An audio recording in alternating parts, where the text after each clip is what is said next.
お金持ちになる人というのは、お金持ちになる人の発想と、お金持ちになる人の言葉遣いと、お金持ちになる人の行動っていうのがあるんです。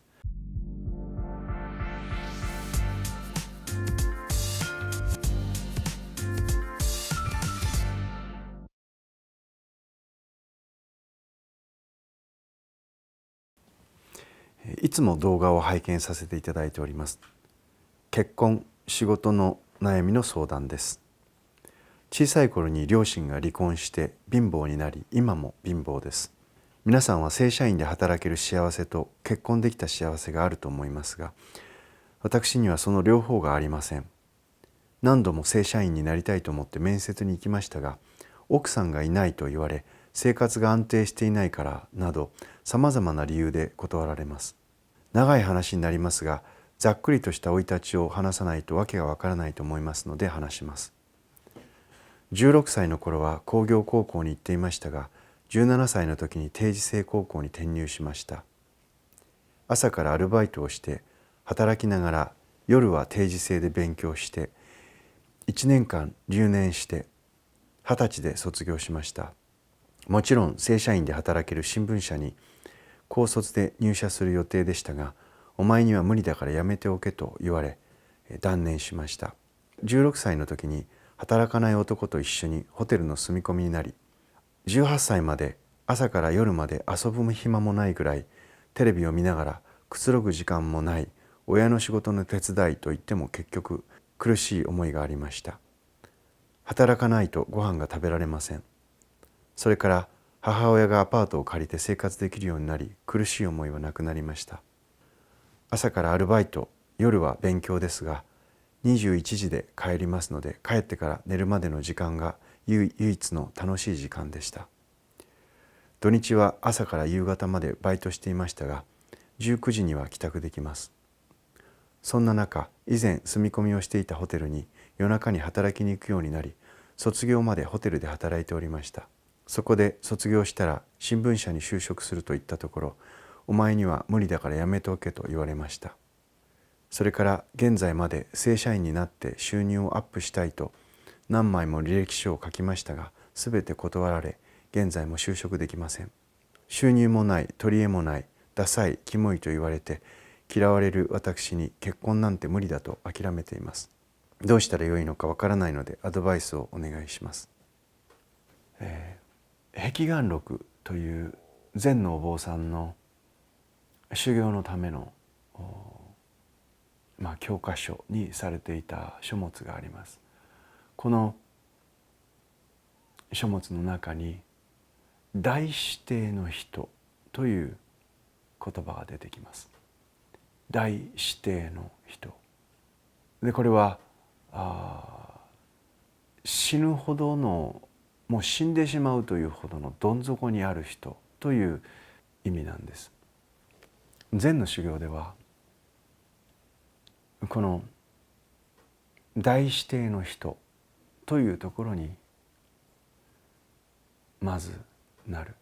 普通の人から大指定の人になる。そしてそこから大活の人になるということが、その修行の過程で一つの、そうなることができるかというのがターニングポイントになっています。で、大指定の人、大活の人と言いましたけど、これがどういうことかというと、結局普通の人というのはみんなね、プライドがあるんですよ。で、中途半端な人っていうのはみんなプライドがあります。修行しようと思って修行に入る。でも自分はこういう大学を出たとか、こういうことができるとか、なんか自分はこういうもんだっていう、その過去のね、自分の小さなプライドっていうものが捨てきれない。で、その捨てきれなければやはり行き詰まるんですよね。ですからもう一旦ね、もう死んだつもりで全部自分のプライドを捨ててしまえということが禅の修行では大事にされるんです。で、このただ大指定の人になってプライドを全部捨ててね、もう本当に全部なくなったというところで修行が終わりではない。そこから始まりなんです。でそこからもう行き着くところまで行ったどん底から初めて今度上向きに、もうそこまで行ってしまってるので、そこから上向きに自分が発揮されていくというところへ今度行かなければいけない。マッシュルームさんの問題は何かというと、貧乏と正社員に縛られているということです。貧乏は決してね、お金が入らないという理由にはならない。正社員にならなければいけないということも、これ全くお金があって結婚するということには結びつかない。結婚も正社員も貧乏であるということとは全く関係ないし、必ずしもお金を得るということは正社員でなければいけないという必要もない。もちろんその正社員になりたいという憧れはねあるのかもしれませんが、とにかく貧乏である、それから正社員になれない、このどっちも捨ててください。マッシュルームさんにとって、私分かりませんけれども、ちょっと逆に他の人よりも有利だなと思うところは、すでにマッシュルームさんは大指定の人に近いのかなと思うんです。これどういうことかって言ったら、プライドってどうですか、ありますか。先ほど言ったその禅の修行をしていくお坊さんにとってね、最もその悟りを開いていくときに邪魔をするものは何かって言ったらプライドなんですよ。変にね自分を守ってるとそこから抜け出せないんですね。で実はこれはその正社員とかバイトとか関係なく、その仕事ビジネスをしていくっていう仕事をするっていう上でも最も大敵なのはプライドです。大概その会社が伸びていくときに邪魔をするのはプライドなんですね。大概自分が何かしら自分の収入を上げていきたいと思ったときにビジネスマンが突き当たるところはプライドなんです。みんなねどうでもいいプライドを抱えて生きてます。でもなんとなくマッシュルームさんはこのプライドが貧乏であったがゆえにね、かっこつけるところっていうのはもうないでしょう。ねえ、その人としてのプライドという意味じゃないですよ。人として私はこれだけは大事にしたいと、こういうふうなことは人に迷惑かけないようにいたいとか、そういった意味でのプライドじゃないですよ。ね、私が大学、まで出てとか、よくあるのはね、大学院まで出てコンビニのバイトはできないでしょうとかね、そういうプライドを持ってる人がいるんです。お金がないのに。貧乏な人っていうのは貧乏な人の発想と貧乏な人の行動と貧乏な人の言葉遣いをしてしまうんです。お金持ちになる人っていうのはお金持ちになる人の発想とお金持ちになる人の言葉遣いとお金持ちになる人の行動っていうのがあるんです。でこれが貧乏であるかお金持ちになるか、貧乏のままいるのかお金持ちになるのかっていうことの差を決定づけるわけですけど、親が貧乏であったとか今お金がないということで、これはもう全く関係ないです。ただこれからマッシュルームさんがどのような発想を持って、そしてどのように生きていくのかということは非常に重要です。貧乏に何度も言いますよ、貧乏の人のお金がないというところへ安住し続ける人の発想、言葉遣いとかそれから行動っていうのがやっぱりあるんですよね。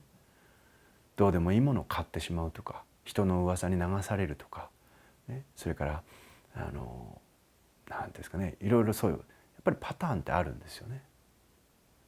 ずっと口汚い言葉で喋っているとか、いろいろなその習慣っていうのはあるんです。だけれど何度も言いますが、まずはね、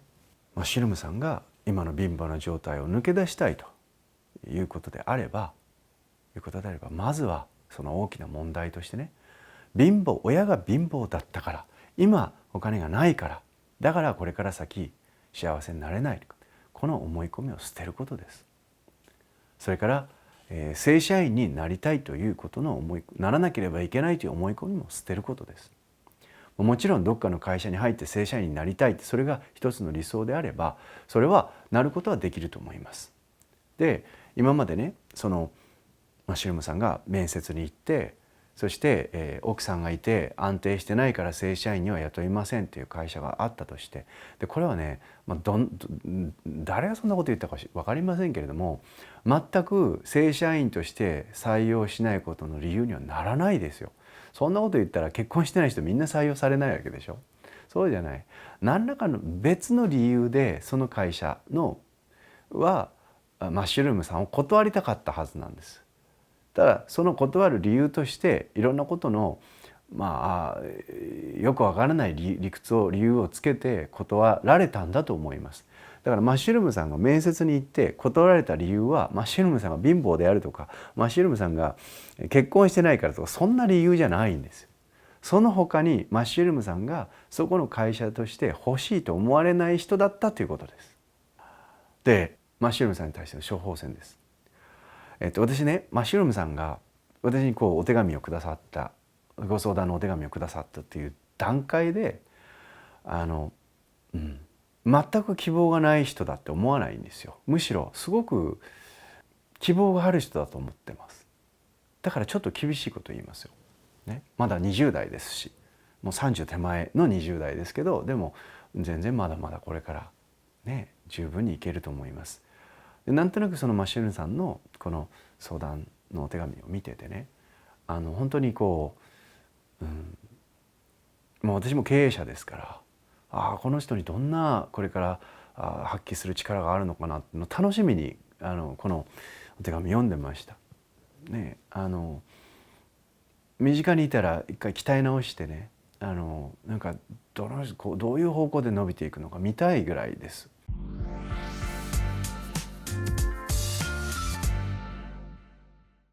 マッシュルームさんに処方箋です。マッシュルームさんに対しての処方箋は何かというと、仕事を探してください、ね、仕事を探してください。でもちろん今も何かの仕事してたりアルバイトしてるのかもしれないんですけども、仕事を改めて探してください。で、これからね、その貧乏の状態から抜け出したいとマッシュルームさんが思うのであれば、その仕事を探していく時の探し方のコツがあるんですよ。で、そのコツをちょっとお伝えします。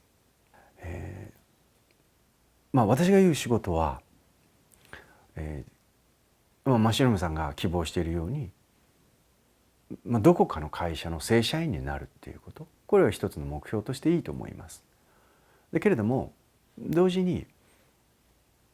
どこかの会社に雇われなくても自分で起業して仕事をすることもできるんです。全然難しいことじゃないです。簡単なことです。自分で仕事を始めてみる、これもありです。ただしやっぱりね、どこかに、アルバイトでもいいし、もちろん正社員になれたでもいいんですけども、やっぱり働いて仕事の仕方を覚えるということがあると、より、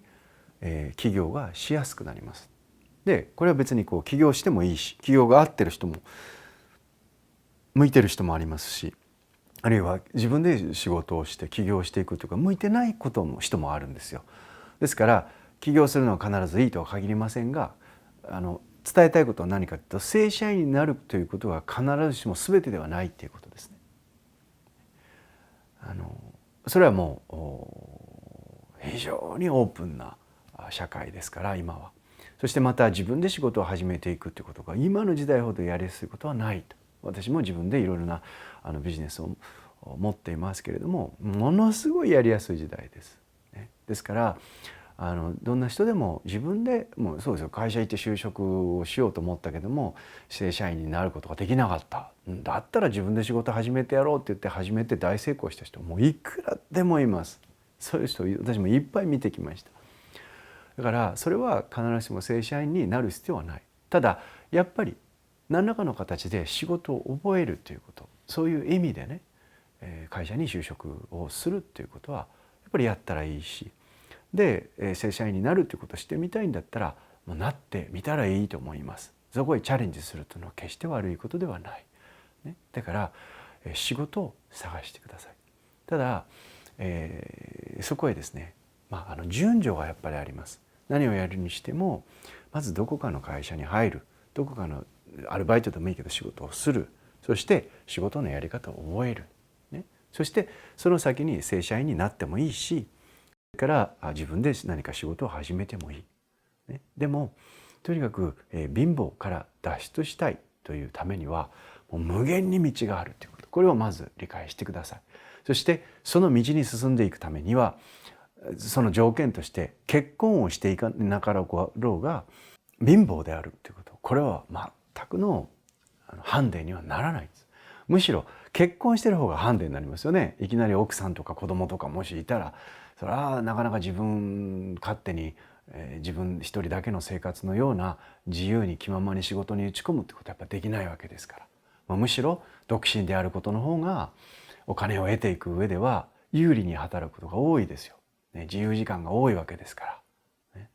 ですから順序としてはまずはちゃんと仕事をして稼ぐっていうことね。でこれが、白水さんにとっては大事なことかと私は思います。そしてその上で、私がお勧めしたいのはやはり、貧乏から脱出するためには自分の収入を上げていかなきゃいけないですね。でこの収入を上げていく一つの方法として私は仕事を改めて探してくださいということを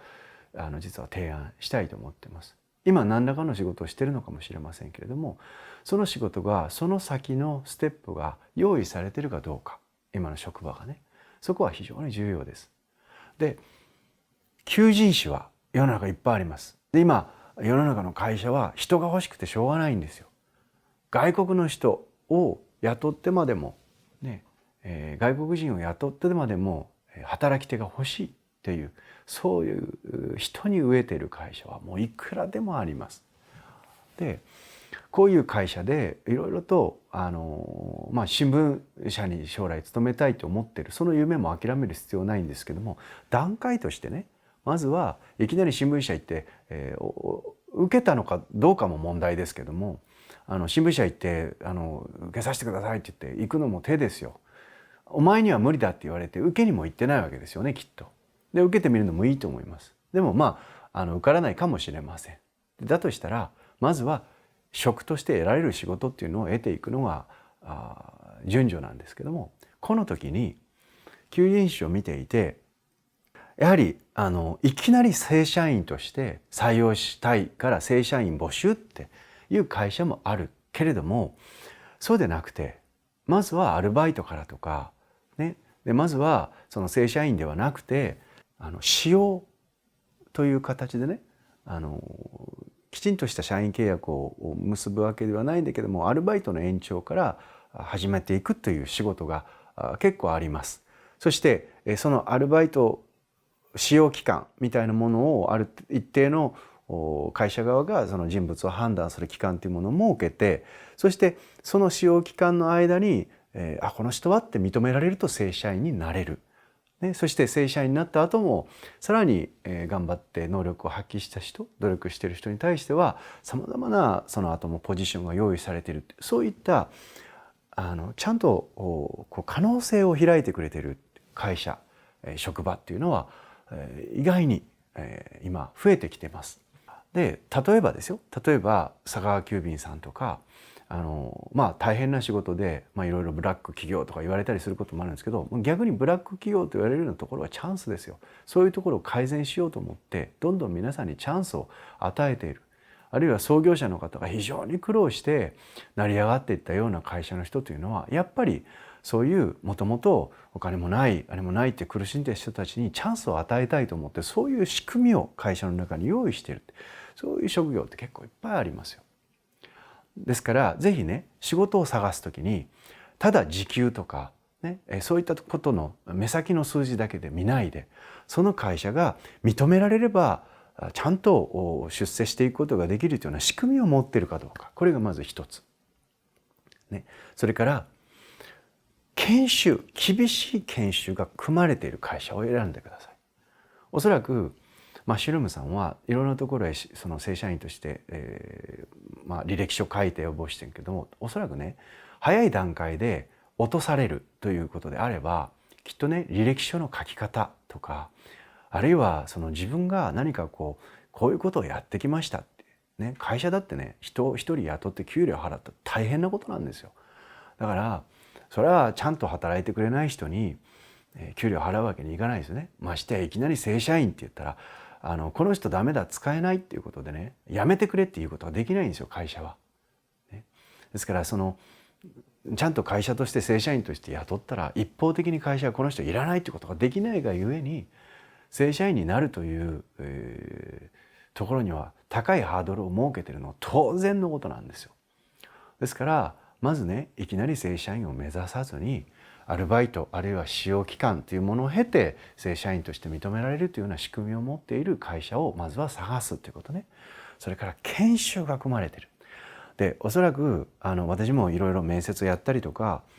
今は直接面接あまりしませんけれども、昔その面接をやって社員さんを採用してた時は、履歴書の書き方、それから面接の時の本人の態度で、そういったところをやっぱり見ています。でそこの基本的な部分っていうんですかね、人として基本的なきちんとお話ができるとか、自分の意思を伝えられるとか、突出した能力がないにしても誠意を持ってこの人は働いてくれそうだなとか、そういった部分で落とされている可能性が大きいんですね、マッシュルームさんは。ですからそういったね、基本的な働き方っていうことを含めて厳しく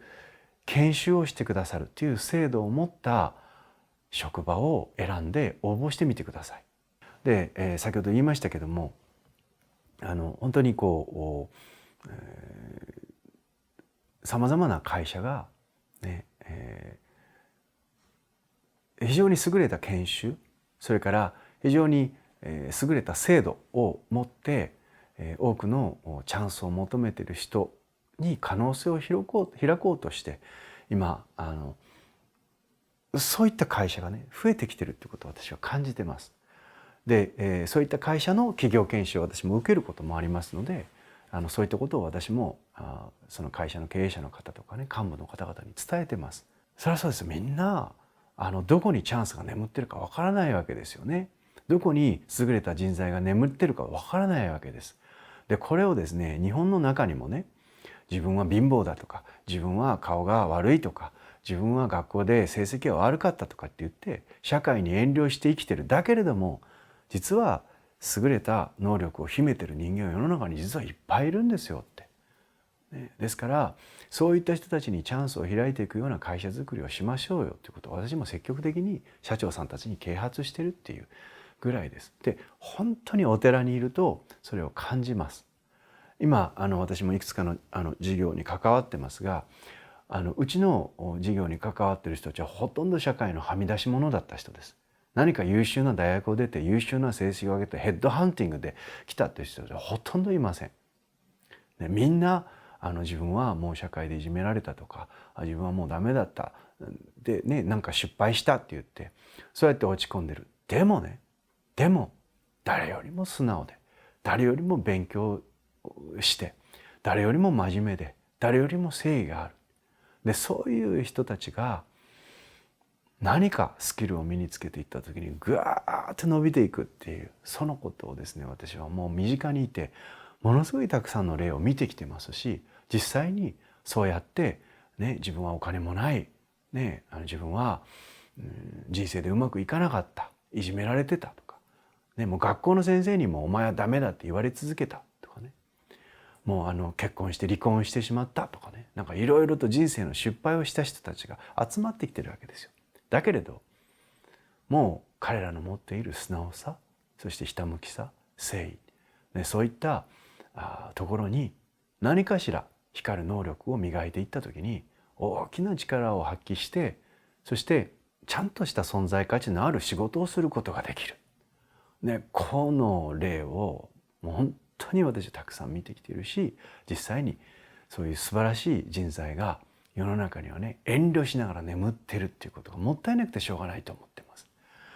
おそらくマッシュルームさんもきっとね、何か持ってるはずなんですよ。ね、だけれどもこれはやっぱりどんなダイヤモンドの原石も磨かなきゃ光らないわけですね。でこれを磨いてくれる環境を持っている会社はおそらくね世の中に意外にある。ですからぜひ、求人を探す時にねその時給の高さとかなんか700円じゃなくて800円のところを探そうとかなんでしょうね短期的にもらえるお金を見るんじゃなくてその会社がどういうビジョンを持って仕事をしている会社なのかそして多くの可能性を人々に開いている会社なのかっていうところをよく見てねそしてその開かれた可能性というものを、そのどん底の人たちに用意しているという仕組みを持っている会社それから厳しいちゃんと研修してくれる制度を持った会社こういうところを、探してねそして、丁寧に、面接を受けていく、ね、こういうことをしていっていただければ必ずそこにチャンスは開けてくると思います。で最後に、貧乏だからチャンスがないと思ってる人たちはすっごいたくさんいるんですよ。だけど先ほど話したように中途半端な貧乏にはチャンスがないです。でも本当にどん底まで行ってもうここからもう立つ瀬がないというね追い込まれたところ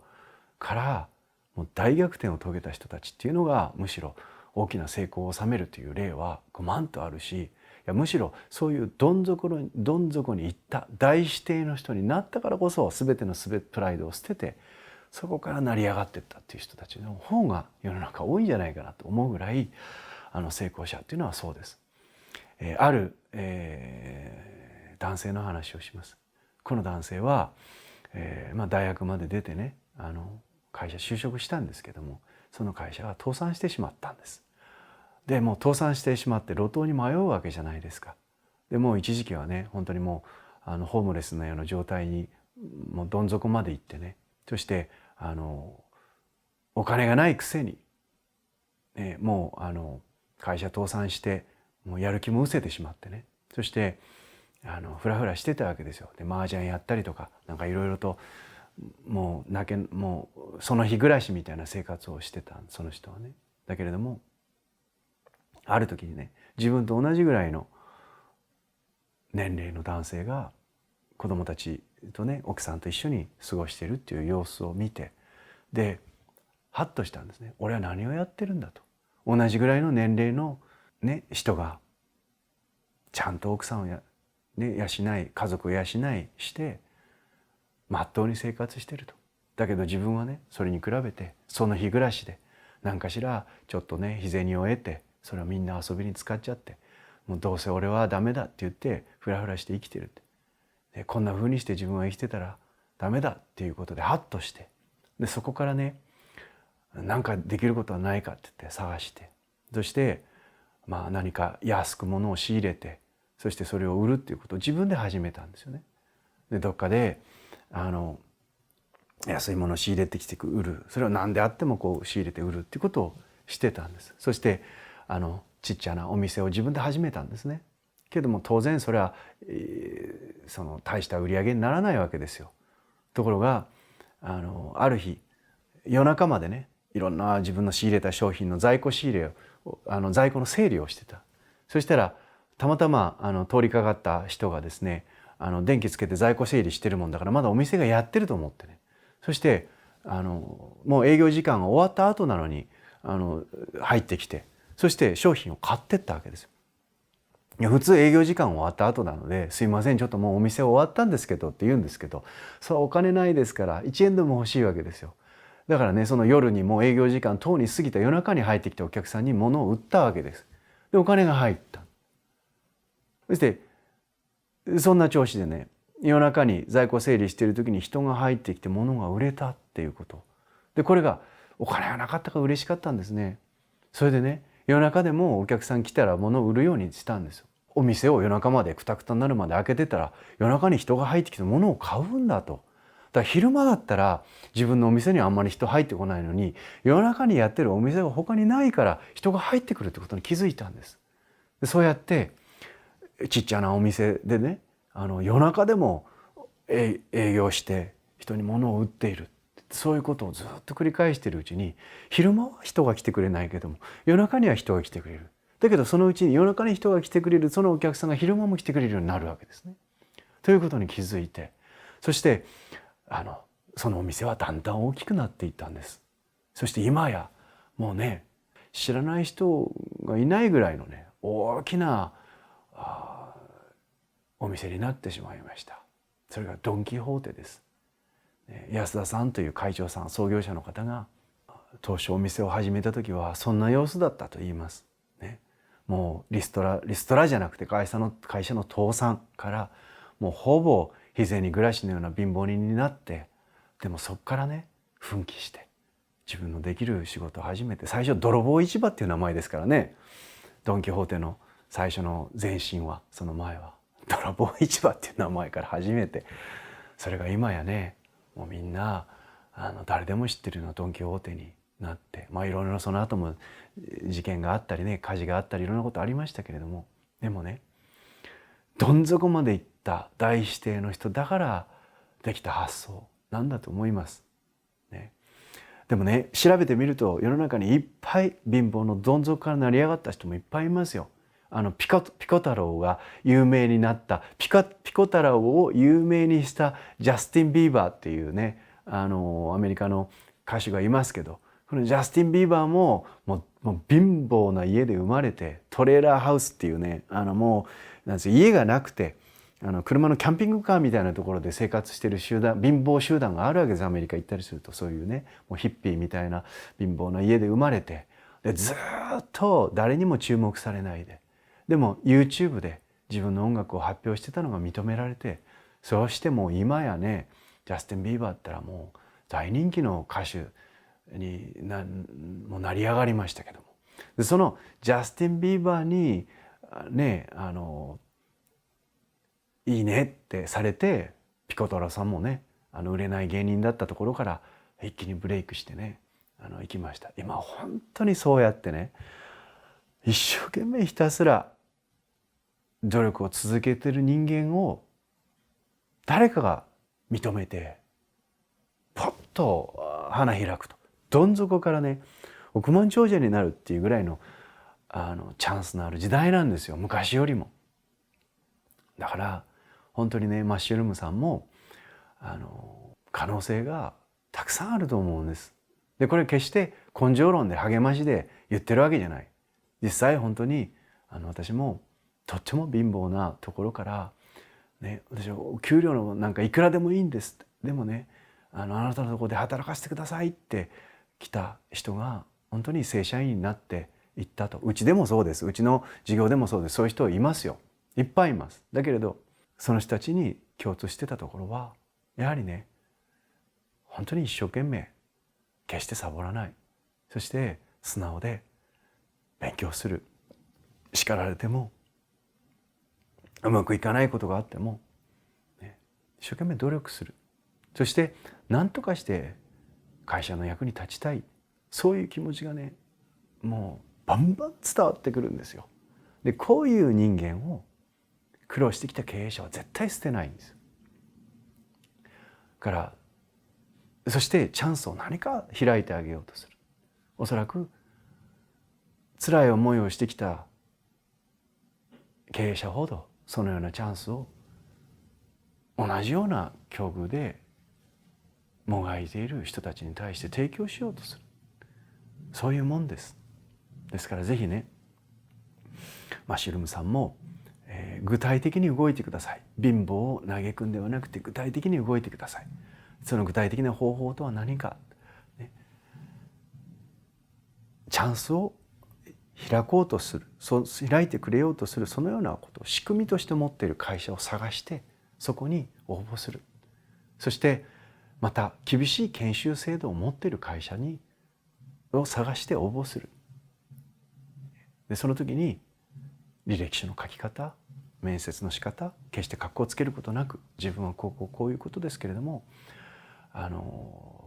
私の例を出してもいいです。あるお坊さんにこういうふうにして言われて、そしてハッとして一生懸命、これからね自分も頑張って、生きていきたいと思うと、そういう思いをきちんと伝えて、そして本当にそれを証明するために働く、ね、一生懸命働く。必ずその小さな信用が次にまた大きな信用にちょっとずつちょっとずつ膨れ上がっていくものです。とにかく、お金というものは信用につくんです。その人がどのように生きているかと、どのように働いているのか、その信用につくんです。そこに貧乏であるとか結婚しているいないというのは全く関係ありません。その人間が信用するに値する人間かどうか、常に人はそれを見ています。信用ある人間は常にそれを見ています。そのことを忘れないで頑張ってください。